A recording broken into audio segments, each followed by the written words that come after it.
आइए अगला चरण से शुरू करेंगे।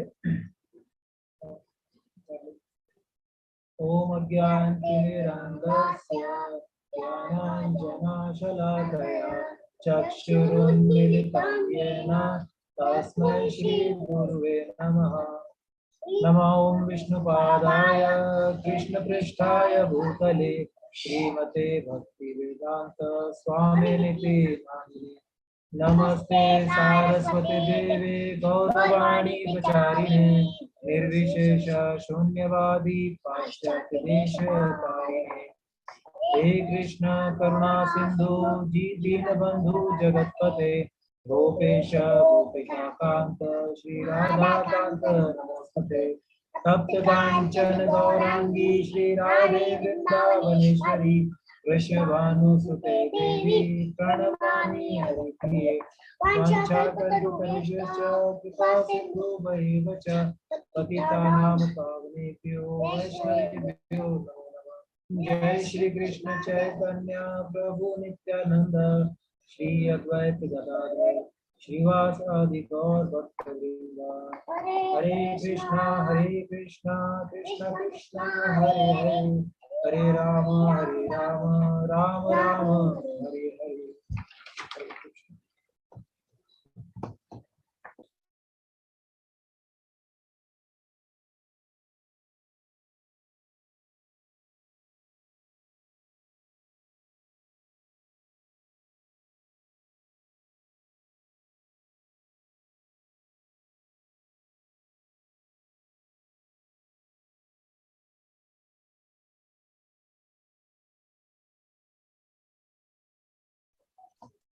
हम 16वें चैप्टर पे हैं, 16 चैप्टर। आज श्लोक नंबर 7 से शुरू करेंगे।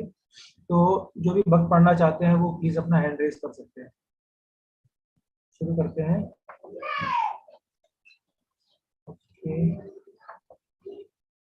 रामानंदनी माता जी। हरे कृष्णा। पार्वतीं च निवृत्तिं च जनाना विदु सरः प्रवृत्ति च निवृत्ति च जनाना विदुरासुरा ना शोचम नापि चाचारो ना सत्यम तेषु विद्यते। हरे कृष्ण। जो आश्रय हैं वे यह नहीं जानते कि क्या करना चाहिए और क्या नहीं करना चाहिए। उनमें ना तो पवित्रता, ना उचित आचरण और ना ही सत्य पाया जाता है। तात्पर्य: प्रत्येक सभ्य मानव समाज में कुछ आचार संहिताएं होती हैं जिनका प्रारंभ से पालन करना होता है। विशेषतया आर्यगण जो वैदिक सभ्यता को मानते हैं और अत्यंत सभ्य माने जाते हैं, इनका पालन करते हैं, किंतु जो शास्त्रीय आदेशों को नहीं मानते वे असुर समझे जाते हैं।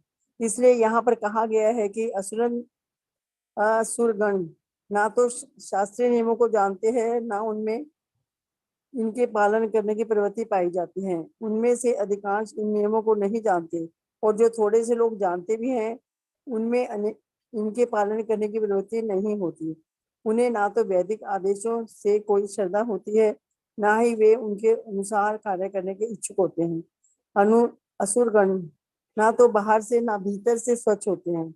मनुष्य को चाहिए कि स्नान करके, दंत मंजन करके, बाल बनाकर, वस्त्र बदलकर शरीर को स्वच्छ रखे। जहाँ तक आंतरिक स्वच्छता की बात है, मनुष्यों को चाहिए कि वे सदैव ईश्वर के पवित्र नामों का स्मरण करें और हरे कृष्ण महामंत्र का कीर्तन करें। असुरगण बाह्य तथा आंतरिक स्वच्छता के इन नियमों को ना तो चाहते हैं, ना इनका पालन ही करते हैं। जहाँ तक आचरण की बात है, मानव आचरण का मार्गदर्शन करने वाले अनेक विधि विधान है। जैसे मनु संहिता जो मानव जाति का अधिनियम है, यहाँ तक कि आज भी सारे हिंदू मनु संहिता का ही अनुगमन करते हैं। इसी ग्रंथ से उत्तराधिकारी तथा अन्य विधि संबंधी बातें ग्रहण की जाती हैं। मनु संहिता में स्पष्ट कहा गया है कि स्त्री को स्वतंत्रता न प्रदान की जाए। इसका अर्थ यह नहीं होता कि स्त्रियों को दासी बनाकर रखा जाए। वे तो बालकों के समान हैं। बालकों को स्वतंत्रता नहीं दी जाती, लेकिन इसका यह अर्थ नहीं है कि वे दास बनाकर रखे जाते हैं। लेकिन असुरों ने ऐसे आदेशों की उपेक्षा कर दी है और वे सोचने लगे कि स्त्रियों को पुरुषों के समान की स्वतंत्रता प्रदान की जाए, लेकिन इससे संसार की सामाजिक स्थिति में सुधार नहीं हुआ। वास्तव में स्त्री को यौवन की प्रत्येक अवस्था में सुरक्षा प्रदान की जानी चाहिए। उसके बाल्यकाल में पिता द्वारा संरक्षण प्रदान किया जाना चाहिए, तारुण्य में पति द्वारा और बुढ़ापे में बड़े पुत्रों द्वारा। मनु संहिता के अनुसार यही उचित सामाजिक आचरण है। लेकिन आधुनिक शिक्षा ने नारी जीवन का एक अतिरंजित अहंकारपूर्ण बोध उत्पन्न कर दिया है। अतएव अब विवाह एक कल्पना बन चुका है। स्त्री को नैतिक स्थिति भी बहुत अच्छी नहीं रह गई है। अतएव अनुसरण असुर गण कोई ऐसा उपदेश ग्रहण नहीं करते जो समाज के लिए अच्छा हो, क्योंकि वे महर्षियों के अनुभवों तथा उनके द्वारा निर्धारित विधि विधानों का पालन नहीं करते। अतएव आसुरी लोगों की सामाजिक स्थिति अत्यंत शोचनीय है। हरे कृष्णा। धन्यवाद। हरे कृष्णा। थैंक यू माता जी। तो यहाँ पे इस श्लोक में भगवान बहुत साफ साफ बता रहे हैं, जो आसुरी है वे नहीं जानते कि क्या करना चाहिए और क्या नहीं करना चाहिए, न उनमें पवित्रता है न उचित आचरण है। तो क्या क्या चीजों, मतलब यहाँ पर जो असुर है उनकी क्वालिटीज बताई गई है, या जो असुरी प्रवृत्ति रखते हैं उनकी क्वालिटीज बताई गई है। क्या क्या क्वालिटीज बताई गई है? पहले वे नहीं जानते कि क्या करना चाहिए और क्या नहीं करना चाहिए। उसके बाद ना तो उनमें पवित्रता है, ना सही आचरण है और ना सत्यता है। ये सारी चीजें जो है, मतलब जो एक सही आचरण होता है, या जो इससे पहले के जो हमने एक वैष्णव के जो क्वालिटीज पढ़ी है, जस्ट उसके अपोजिट है। जैसे कि बहुत ही क्लियर कट डेफिनेशन है, जो शास्त्रीय आदेशों को नहीं मानते वे असुर समझे जाते हैं। शास्त्रीय आदेश मतलब वेदों में या शास्त्रों में जिस तरीके का आचरण, जिस तरीके का ज्ञान, जिस तरीके की इंस्ट्रक्शंस दी गई हैं, जो उनको पालन नहीं करते हैं और जो उन्हें नहीं मानते हैं, वे असुर समझे जाते हैं। बहुत ही एक लाइन में क्लियर कट डेफिनेशन है। इसके बाद में हमने पढ़ा कि इसमें से अधिकांश तो नियमों को नहीं जानते, और जो थोड़े से लोग जानते भी हैं उनमें इनके पालन करने की प्रवृत्ति नहीं होती है। दो तरीके से मतलब यहाँ पर समझाया गया है। एक तो वो है कि सही और गलत के विषय में पता नहीं है, तो वहां पर एक तरीके से अज्ञान है, तो वो अज्ञानतावश जो है वो जो आसुरी आचरण है वो कर रहे हैं। दूसरा ये कि उन्हें पता है, लेकिन उन्होंने अपनी एक फिलॉसफी क्रिएट कर ली है। मतलब कि उन्होंने अपने आप को ऐसा अपनी सोच को ऐसा डेवलप कर लिया है कि जो वेदों के जो विपरीत है, वेदों में या शास्त्रों में जो इंस्ट्रक्शन लिखे उसके जो जस्ट अपोजिट है, वो उसे सही मानते हैं और उसको फॉलो करते हैं और उसको प्रीच भी करते हैं, और लोगों को उसमें मतलब उसको स्थापित करने की भी कोशिश करते हैं कि जो वेदों में लिखा है कृष्ण भगवान के बारे में, या जन्म मृत्यु के बारे में, या पुनर्जन्म के बारे में, या आत्मा के बारे में, परमात्मा के बारे में, हमारा भगवान से जो संबंध है उसके विषय में, वो सब मिथ्या है, बेकार की बातें, ऐसा कुछ नहीं होता है। इसके अपोजिट जो है, दूसरा जन्म कुछ नहीं होता है, जो इंद्रिय तृप्ति है वो सर्वश्रेष्ठ है, हमें जो कुछ करना चाहिए वो इंद्रिय। तो उन्होंने अपनी एक फिलॉसफी डेवलप कर ली है, और वो उसी फिलॉसफी को जो है वो आगे लोगों में प्रचार भी करते हैं, उसी तरीके से मतलब लोगों को उसमें इन्वॉल्व करने की भी कोशिश करते हैं, और ज्यादा से ज्यादा उसी को, क्योंकि उनकी जो मेंटालिटी है, उनका जो माइंडसेट है, उसके अकॉर्डिंग अगर वो इस फिलॉसफी को मानेंगे तो वो जिस तरीके से जीना चाहते हैं और जिस तरीके से वो लाइफ मतलब अपने जन्म का जो भोग है वो करना चाहते हैं, वो नहीं कर पाएंगे। इसलिए उन्होंने अपनी एक खुद की एक मेंटालिटी क्रिएट कर ली है।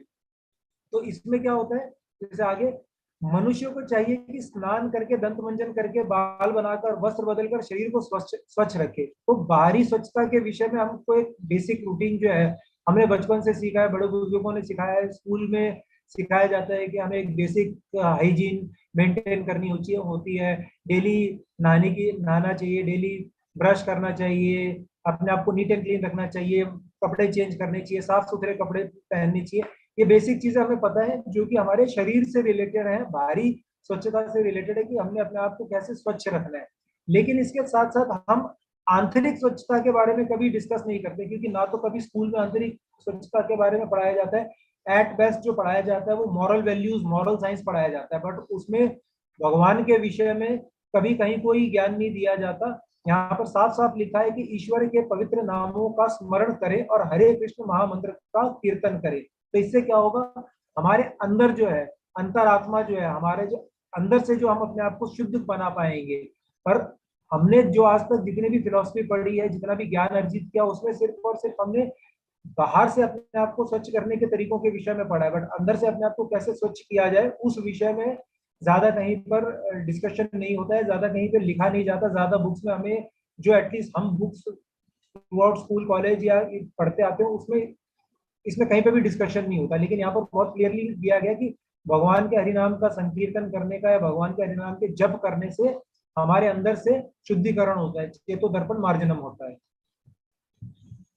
आगे बताया गया है मनु संहिता। पहले मनु संहिता वैदिक काल में मनु संहिता को फॉलो किया जाता था। मनु संहिता एक ऐसा ग्रंथ था जिसमें मनुष्य के आचरण के विषय में, उनको मानव जो जाति है उसको कैसे आचरण करना चाहिए, उसके क्या क्या नियम पालन होते हैं, वो एक तरीके से मैनुअल था। एक तरीके से समाज में जो भी विभिन्न प्रकार के प्राणी थे उनके सबके रिलेशन में पुरुष, स्त्री, बच्चे, माता पिता या जो वर्ण व्यवस्था है उससे जिसका जो जो जो जिस परिस्थिति में उससे रिलेटेड उसका एक नियम कानून कायदा, एक गाइडलाइंस, एक फिलॉसफी थी जिसको फॉलो किया जाता था। तो अब क्या है कि क्योंकि अब मनु संहिता का धीरे धीरे जो है वो मतलब आउट ऑफ तरीके से फैशन कह लीजिए या आउट ऑफ सिलेबस हो गई, धीरे धीरे करके लोगों ने, हम सब ने इसको फॉलो करना बंद कर दिया। तो ये ज्ञान जो है वो सिर्फ एक ग्रंथ में रह गया है, लेकिन अब इसको कोई फॉलो नहीं करता है। बट होता क्या, जैसे मनु संहिता में यहाँ पर कहा गया है कि स्त्री को स्वतंत्रता ना प्रदान की जाए। अब ये क्या है, यहाँ पर जो है ना, जो प्रभुपाद की जो जैसे प्रभुपाद जी ने जो तात्पर्य दिए उनका कई जगह एक क्रिटिक होता है एक तरीके से, देख स्पेशली जहां जहां पर प्रभुपाद जी ने स्त्रियों से रिलेटेड अगर कुछ विशेष कुछ गाइडलाइंस या कुछ टिप्पणी की है, तो वहां पर उनका एक तरीके से क्रिटिक्स जो है ना उसको बहुत हाईलाइट करते हैं कि देखिए प्रभुपाद जी ने कैसे लिखा है। उन्होंने तो एक तरीके से कितनी गलत बात लिखी है कि स्त्रियों को स्वतंत्रता ना प्रदान की जाए, बट ये प्रभुपाद जी ने नहीं लिखा है, ये मनु संहिता में लिखा गया है। और साथ में उसका स्पष्टीकरण भी दिया गया है, क्योंकि उनको पता था कि गलत चीज जो है, गलत नॉलेज जो है या जो भी चीज नेगेटिविटी को रिफ्लेक्ट करती है उसे लोग बहुत जल्दी पिकअप कर लेते हैं, और पॉजिटिव चीज को पिकअप करने में लोगों को टाइम लगता है। तो इसलिए इसका क्लैरिफिकेशन बहुत साफ साफ दिया गया है कि स्त्री को स्वतंत्रता ना प्रदान की जाए। इसको समझने की आवश्यकता है कि यहाँ पर एक्चुअल में कहा गया है। जैसे कि फॉर एग्जाम्पल जो बच्चे होते हैं घर में, छोटे बच्चे होते हैं, तो ऐसा मतलब बच्चों को भी एक लिमिटेड फ्रीडम दी जाती है, लिमिट से ज्यादा फ्रीडम बच्चों को भी नहीं दी जाती है, ठीक है। बट इसका मतलब ये नहीं है कि बच्चों को दास के तरह या बंधुआ मजदूर की तरह रखा गया है। एक कंट्रोल है वो, ताकि जो बच्चों की जो मर्यादा है, जो बाउंड्रीज है, वो उसके अंडर रहे, उसमें उनका डेवलपमेंट हो। तो इसी तरीके से जो स्त्री है, स्त्री का भी एक सोसाइटी के डेवलपमेंट में बहुत ही इंपॉर्टेंट रोल है। स्त्री एक तरीके से कहते हैं कि एक जोड़ने वाली शक्ति है, एक बाइंडिंग फोर्स होती है सोसाइटी में, ठीक है। लेकिन यहाँ पर इससे गलत मीनिंग निकाल लिया जाता है कि स्त्री को स्वतंत्रता ना प्रदान की जाए। ये स्वतंत्रता ना प्रदान करना एक तरीके से ऐसा नहीं कहा जा रहा है कि उसको स्वतंत्रता नहीं देना, वो कुछ बोल नहीं सकती, अपनी मर्जी से कुछ कर नहीं सकती, उसका अपना कोई जीवन नहीं है, वो हर चीज का, ऐसा नहीं है। लेकिन उसकी एक बाउंड्री से एक मर्यादा डिफाइन की गई है। जैसे कि फॉर एग्जाम्पल आगे एक्सप्लेन किया गया है, स्त्री को हर एक परिस्थिति में जीवन के अलग अलग स्टेप्स पे एक तरीके से संरक्षण की आवश्यकता होती है, संरक्षण में रखा जाता है। जैसे फॉर एग्जांपल जब छोटी होती है, बेटी स्वरूप होती है, तो पिता के संरक्षण में होती है।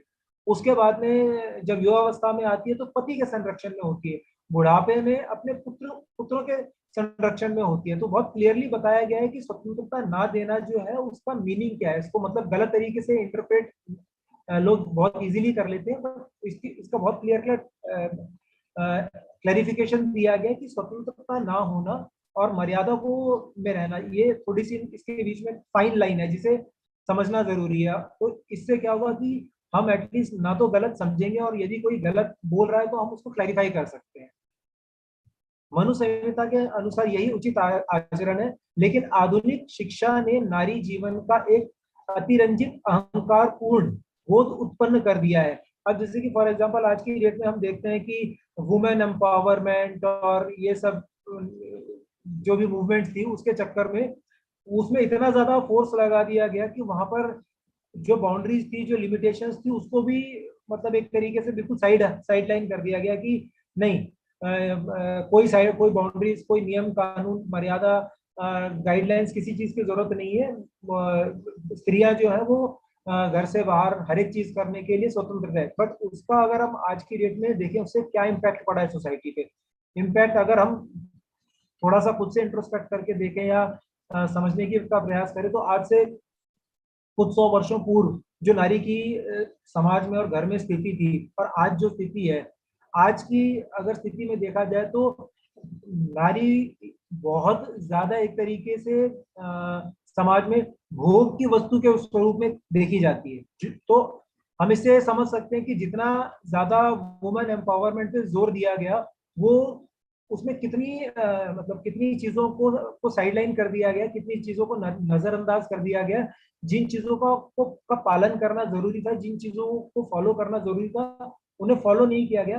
तो आज जो है समाज में हम कहाँ पर आ चुके हैं, समाज का की प्रोग्रेस नहीं हुई, एक तरीके से समाज का पतन हुआ है। क्योंकि नारी जो है, जो स्त्री जो है, वो समाज में, घर में, परिवार में एक बाइंडिंग फोर्स होती है। उसके आसपास जो है पूरा परिवार जो है वो रिवॉल्व करता है।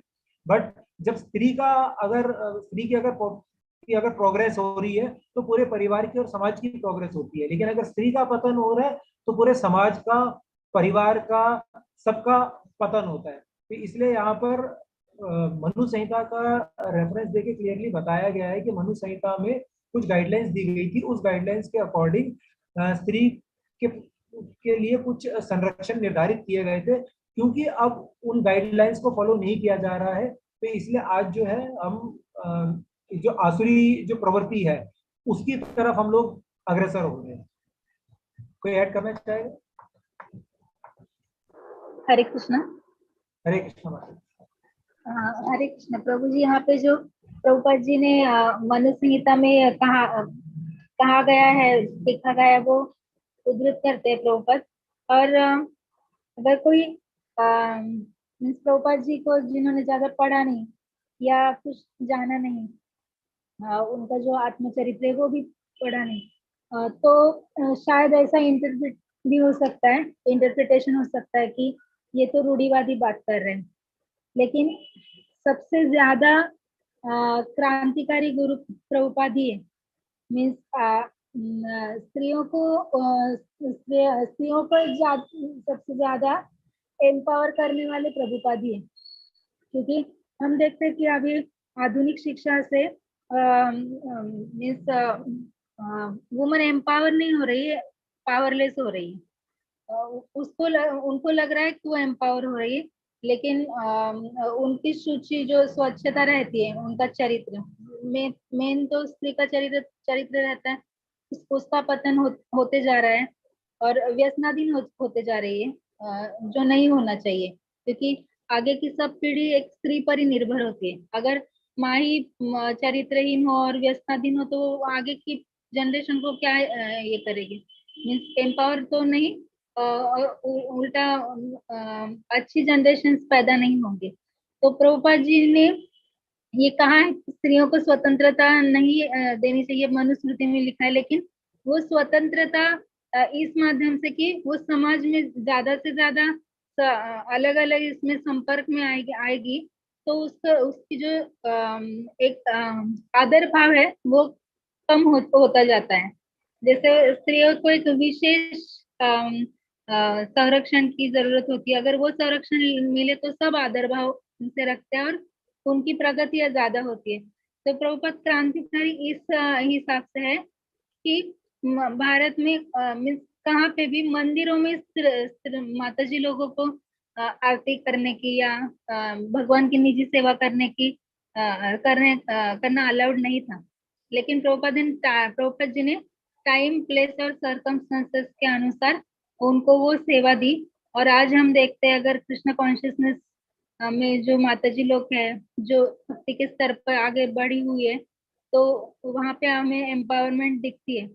वो एक अच्छा समाज मीन्स आगे जनरेट कर सकती है, ऐसा हम देखते हैं। और अगर आधुनिकता में हम जाएं तो वहाँ भी है, मीन्स ऐसा लगता है कि एम्पावर करेगी समाज को, लेकिन वो निजी जीवन में उनका चरित्र वैसा नहीं रहता है, क्योंकि वो रजोगुण में पूर्णतः वो रजोगुण में गई हुई, इसीलिए। हरे कृष्ण। थैंक यू माता जी। वैसे भी हम इसको और थोड़ा सा अगर एक और एग्जांपल से समझना चाहे तो यहाँ पर स्त्री की स्वतंत्रता का कोई तरीके से स्त्री की प्रोटेक्शन से लिंक किया गया। तो हम प्रोटेक्शन किस चीज की करते हैं, हम किस चीज को ज्यादा से ज्यादा संरक्षण प्रदान करने की कोशिश करते हैं। ऑब्वियसली जो चीज हमें ज्यादा से ज्यादा प्रिय होती है, हम अपने बच्चों को संरक्षण प्रदान करते हैं। या एक तरीके से ये मान लीजिए जब हमारे पास में पैसा है हम उसे बैंक में रखते हैं, और किसी चीज को तो हम कोई अपने पास में कोई खाली बर्तन तो उठा के बैंक में ले जाके नहीं रख देते ना। जो हमारी मूल्यवान वस्तु है वही हम बैंक के लॉकर में ले जाके रखते हैं। क्यों रखते हैं?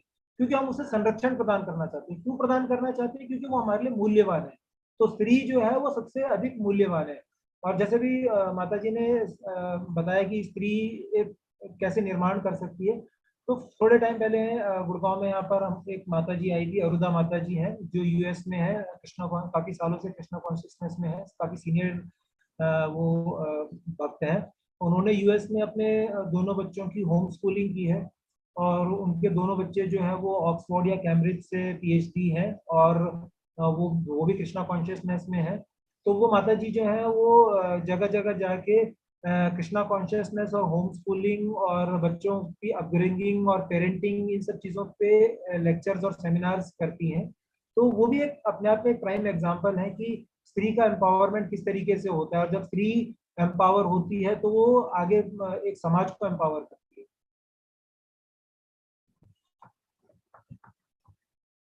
आगे बढ़ते हैं, पंकज माता जी।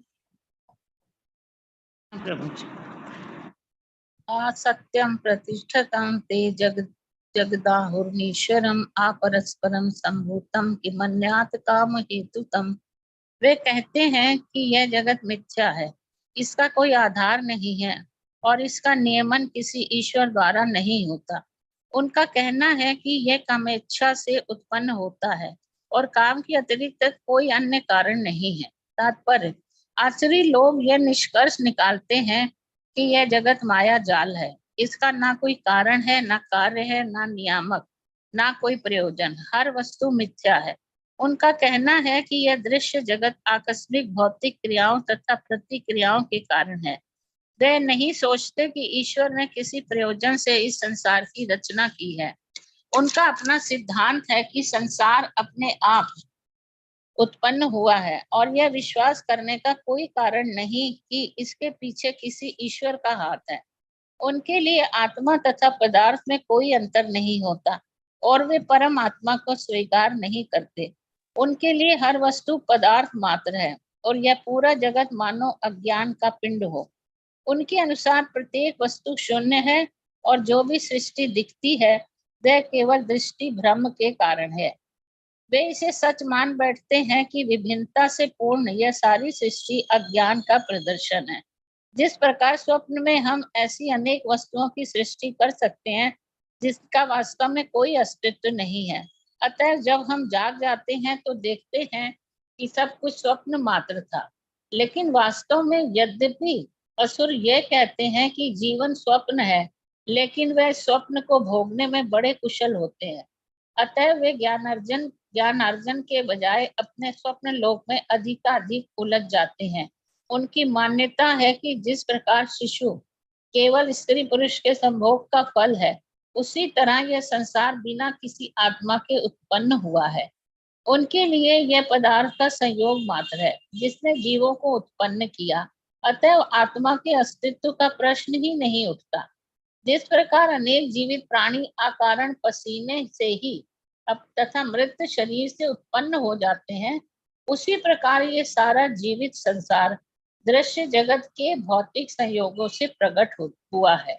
अतः प्रकृति ही इस संसार की कारण स्वरूपा है, इसका कोई अन्य कारण नहीं है। वे भगवत गीता में कहे गए कृष्ण के इन वाक्यों को नहीं मानते। मध्याक्षरण प्रकृति सुयते सा चराचरम, सारा भौतिक जगत मेरे ही निर्देश के अंतर्गत गतिशील है। दूसरे शब्दों में असुरों को संसार की सृष्टि के विषय में पूरा ज्ञान नहीं है। प्रत्येक का अपना कोई ना कोई सिद्धांत है। उनके अनुसार शास्त्रों की कोई एक व्याख्या दूसरी व्याख्या के ही समान है, क्योंकि वे शास्त्रीय आदेशों के मानक ज्ञान में विश्वास नहीं करते। हरे कृष्णा प्रभु। हरे कृष्णा माता जी। तो यहाँ पर अब पहले भगवान ने बताया कि जो असुरी प्रवृत्ति है उसकी क्या क्वालिटीज हैं। अब भगवान बता रहे कि उनकी फिलॉसफी क्या है, वो किस तरह की क्या चीजों पे विश्वास करते हैं, कैसे वो सोचते हैं। तो जैसे कि बताया गया है कि जो असुरी प्रवृत्ति के लोग हैं जो है वो क्या कहते हैं कि उनका कहना है कि दृश्य जगत आकस्मिक भौतिक क्रियाओं तथा प्रतिक्रियाओं के कारण है। मतलब जो भी कॉस्मिक मैनिफेस्टेशंस हुए हैं, जो भी थ्योरीज दी जाती है कि कैसे इस सृष्टि का निर्माण हुआ होगा, वो उस टाइप की किसी फिजिकल भौतिक एक्टिविटी पे ज्यादा फोकस करते हैं कि हाँ सृष्टि का निर्माण ऐसे हो सकता है, कोई दो पिंड आपस में टकरा गए, कहीं कोई विस्फोट हो गया, इस टाइप की थ्योरीज को पे वो ज्यादा फोकस करते हैं। बट इसके कारण में नहीं जाते हैं कि अगर ऐसा हुआ होगा तो क्यों हुआ होगा, या वो जो पिंड आए थे वो कहाँ से आए थे, इस ब्रह्मांड की उत्पत्ति कैसे हुई। पिंड जो थे वो भी तो ब्रह्मांड का एक पार्ट थे, तो वो पिंड ब्रह्मांड में आए कैसे, उनकी उत्पत्ति कैसे हुई, अगर वो आपस में टकराए या कोई विस्फोट हुआ है उससे जीवन की उत्पत्ति हुई है। बट उससे पहले तो उन सब चीजों पे वो फोकस नहीं करते। उनके हिसाब से जैसे आगे भी बताया गया है कि उनका अपना सिद्धांत है कि ये संसार अपने आप उत्पन्न हो गया, स्वतः उत्पन्न हो गया, इसके पीछे कोई कारण नहीं है, हर चीज यहाँ पर ऑटोमेटिक हो रही है। यह विश्वास करने का कोई कारण नहीं है कि इसके पीछे किसी ईश्वर का हाथ है। जो कुछ हो रहा है ऑटोमेटिक हो रहा है, अपने आप हो रहा है। यहाँ पर भगवान से रिलेटेड कुछ नहीं है, भगवान कुछ नहीं होते हैं, और भगवान किसी चीज के कारण नहीं है। जबकि हम जानते हैं, हमने शास्त्रों में पढ़ा है सर्व कारण कारणम, भगवान जो है वो हर कारण के कारण है, लेकिन वो इसमें विश्वास नहीं करते। उनके लिए आत्मा तथा पदार्थ में कोई अंतर नहीं होता, क्योंकि वो आत्मा और पदार्थ में कोई अंतर नहीं मानते हैं। वो कहते हैं कि सब कुछ पदार्थ है, आत्मा कुछ है ही नहीं, जो कुछ है सब मैटर है। तो जब सब कुछ मैटर है, वो इस आत्मा में बिलीव ही नहीं करते। तो जब आत्मा नहीं है तो परमात्मा होने का तो सवाल ही नहीं उठता। जब तक कोई आत्मा में बिलीव नहीं करेगा तब तक वो परमात्मा में बिलीव में कैसे कर सकता है।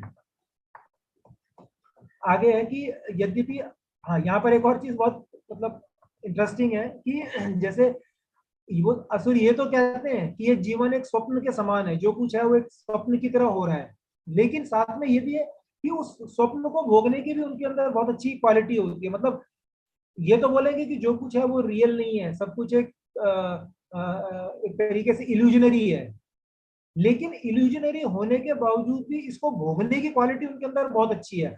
अपनी सारी इंद्रियों की तृप्ति के लिए बहुत ज्यादा योजनाएं बनाते रहेंगे, प्रयास करते रहेंगे, कुछ ना कुछ तरीके लगाते रहेंगे। एक तरफ तो कहेंगे कि ये सब कुछ इल्यूजनरी है, कुछ सत्य नहीं है, सब मिथ्या है, लेकिन साथ में ये भी इसको भोगने के लिए भी सारी की सारी क्वालिटीज है, सारे के सारे गुण इकट्ठे कर रखे कि इसको भोगना कैसे है।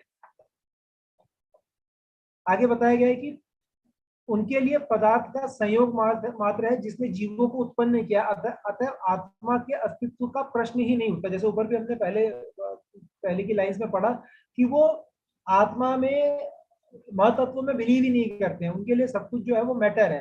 तो मैटर है तो हर एक चीज का जो उत्पत्ति हुई है उसके पीछे कोई ना कोई फिजिकल रीजन है, कोई कॉस्मिक मैनिफेस्टेशन की जो अलग अलग थ्योरीज है वो है, लेकिन आत्मा में बिलीव नहीं करते हैं, परमात्मा में बिलीव नहीं करते हैं।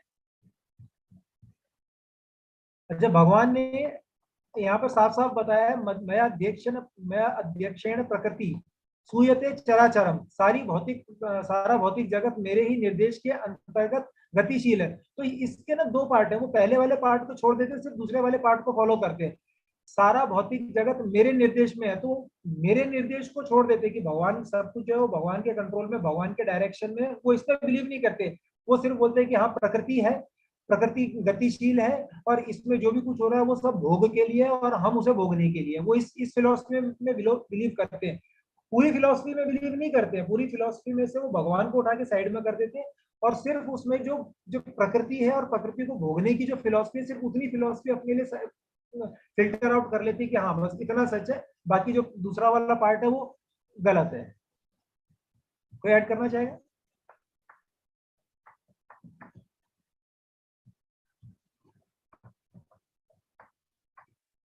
ओके, आगे बढ़ते हैं। कल्पना गोयल माता जी। जी प्रभु जी। एतां दृष्टिं वष्टभ्य नष्टात्मानो अल्पबुद्धयः प्रभवन्त्युग्रकर्माणः रक्षाय जगतो हितः। ऐसे निष्कर्षों का अनुगमन करते हुए आसुरी लोग, जिन्होंने आत्मज्ञान खो दिया है और जो बुद्धिहीन है, ऐसे अनुपयोगी एवं भयावह कार्यों में प्रवृत्त होते हैं, जो संसार का विनाश करने के लिए होता है। तात्पर्य: आसुरी लोग ऐसे कार्यों में व्यस्त रहते हैं जिनसे संसार का विनाश हो जाए। भगवान यहाँ कहते हैं कि वे कम बुद्धि वाले हैं। भौतिकवादी, जिन्हें ईश्वर का कोई बोध नहीं होता, सोचते हैं कि वे प्रगति कर रहे हैं, लेकिन भगवत गीता के अनुसार वे बुद्धिहीन तथा समस्त विचारों से शून्य होते हैं। वे इस भौतिक जगत का अधिक से अधिक भोग करने का प्रयत्न करते हैं। अतएव इंद्रिय तृप्ति के लिए वे कुछ ना कुछ नया आविष्कार करते रहते हैं। ऐसे भौतिक आविष्कारों को मानव सभ्यता का विकास माना जाता है, लेकिन इसका दुष्परिणाम यह होता है कि लोग अधिकाधिक हिंसक तथा क्रूर होते जाते हैं। वे पशुओं के प्रति क्रूर हो जाते हैं और अन्य मनुष्यों के प्रति भी। उन्हें इसका कोई ज्ञान नहीं कि एक दूसरे से किस प्रकार व्यवहार किया जाए। आसुरी लोगों में पशुवध अत्यंत प्रधान होता है। ऐसे लोग संसार के शत्रु समझे जाते हैं, क्योंकि वे अनंतः ऐसा आविष्कार कर लेंगे या कुछ ऐसी सृष्टि कर देंगे जिससे सबका विनाश हो जाए। अप्रत्यक्षतः यह श्लोक नाभिकीय अस्त्रों के आविष्कार की पूर्व सूचना देता है, जिसका आज सारे विश्व को गर्व है।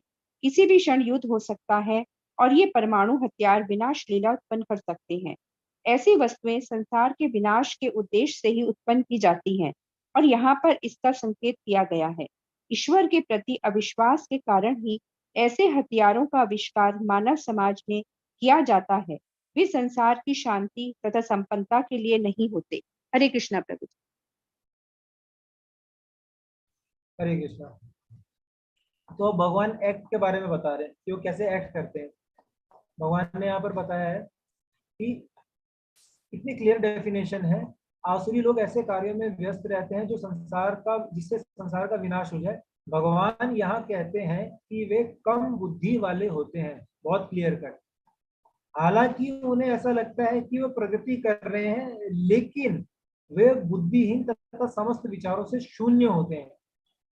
इंद्रिय तृप्ति के लिए, जैसे हमने पहले श्लोक में भी पढ़ा कि उनके अंदर सेंस ग्रेटिफिकेशन की जो इच्छा है वो सबसे प्रबल होती है। वो एक तरीके से जो फिलॉसफी है, उस फिलॉसफी में ये माना जाता है कि नेक्स्ट बर्थ कुछ नहीं होता है, जो कुछ है वो यही लाइफ है। इस लाइफ में हम जितना जिएंगे और जितना भोग करेंगे और जितना एंजॉय कर सकते हैं उतना हमें मैक्सिमम से मैक्सिमम करना चाहिए, क्योंकि एक बार जब हम मर जाएंगे, शरीर त्याग देंगे, तो उसके बाद में नेक्स्ट लाइफ, नेक्स्ट बर्थ कुछ भी नहीं होता है। इसलिए जो कुछ करना है इसी लाइफ स्पैन में करना है। तो क्योंकि उनकी फिलॉसफी ऐसी है कि वो नेक्स्ट लाइफ, नेक्स्ट बर्थ, भगवान, आत्मा और आत्मा का जो शरीर ट्रांसफॉर्मेशन वाला जो प्रोसेस है उसमें बिलीव ही नहीं करते। इसलिए वो अगर वो भगवान में और आत्मा में विश्वास करेंगे तो जो उनकी इंद्रिय तृप्ति वाली जो फिलॉसफी है, जिसमें उन्होंने ये एक अपनी मतलब सोच क्रिएट कर ली है कि क्योंकि नेक्स्ट बर्थ, नेक्स्ट लाइफ कुछ नहीं होता है, तो हमें इस लाइफ में सब कुछ कर लेना है मैक्सिमम से मैक्सिमम। तो उसके लिए चाहे जो करना पड़े, सही हो गलत हो, मांगना पड़े, छीनना पड़े, लूटना पड़े, जो कुछ करना पड़े करना है, लेकिन हमें अपनी सेंस ग्रेटिफिकेशन इस जन्म में कंप्लीट कर लेनी है। तो इसीलिए वो भगवान, आत्मा, वेद, शास्त्र, इन चीजों को बिल्कुल भी फॉलो नहीं करते, क्योंकि अगर वो इनको फॉलो करेंगे तो जो उनकी पहले अपनी जो पर्सनल थ्योरी है फिर वो उसको फॉलो नहीं कर सकते। उसके बाद में यहाँ पर ना एक बहुत ही, हाँ, जैसे फॉर एग्जांपल उससे पहले ये आता है कि पशुवध, वे पशुओं के प्रति क्रूर हो जाते हैं और मनुष्यों के प्रति भी। तो ये एक तरीके से ना ये भी एक प्रोसेस है। पहले वो पशुओं को अपने सेंस ग्रेटिफिकेशन के लिए मारते हैं, ठीक है। अगर हम नोटिस करें आज की डेट में कंपेयर टू 50 साल पहले, 100 साल पहले, जितना ज्यादा पशुओं का वध होता था या उनको मारा जाता था, अब उससे वो कई गुना ज्यादा बढ़ गया है। इनफैक्ट अब तो ऐसी ऐसी बड़ी बड़ी फैक्ट्रीज लगी हुई हैं जो सुबह से लेकर शाम तक, रात तक 24/7 सिर्फ और सिर्फ जानवरों को मार के, काट के, पैक करके और मार्केट में भेजने के लिए है, ताकि लोग उन्हें खा सके। तो इतनी बड़ी बड़ी फैक्ट्रीज बन गई हैं जो साल के 365 दिन जो है वो जानवरों के वध के ऊपर ही अपना बिजनेस चला रही है। तो इससे क्या हम समझ सकते हैं? इससे समझ सकते हैं कि आज से क्या 100 साल पहले इस तरीके की फैक्ट्रियां हुआ करती थी।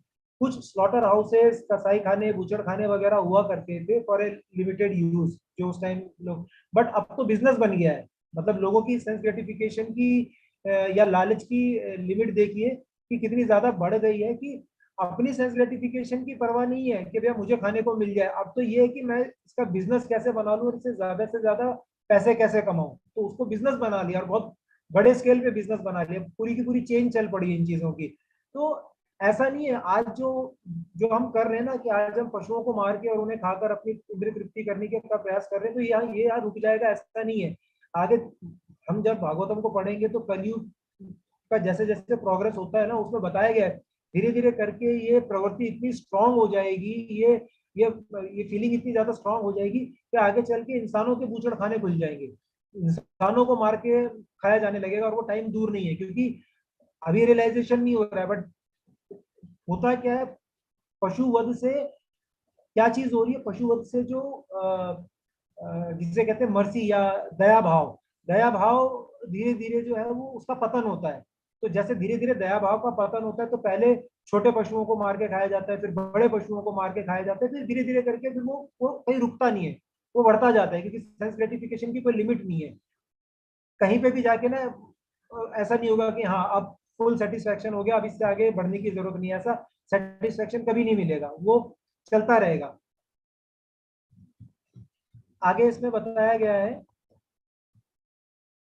ऐसे लोग संसार के शत्रु समझे जाते हैं, अंततः ऐसा आविष्कार कर लेंगे। हाँ, अप्रत्यक्षतः यह श्लोक नाभिकीय अस्त्रों के आविष्कार की पूर्व सूचना देता है। किस तरीके से नाभिकीय अस्त्रों के आविष्कार की पूर्व सूचना देता है? नाभिकीय अस्त्र जो है, न्यूक्लियर वेपन्स जो है, वो क्यों बनाए गए थे?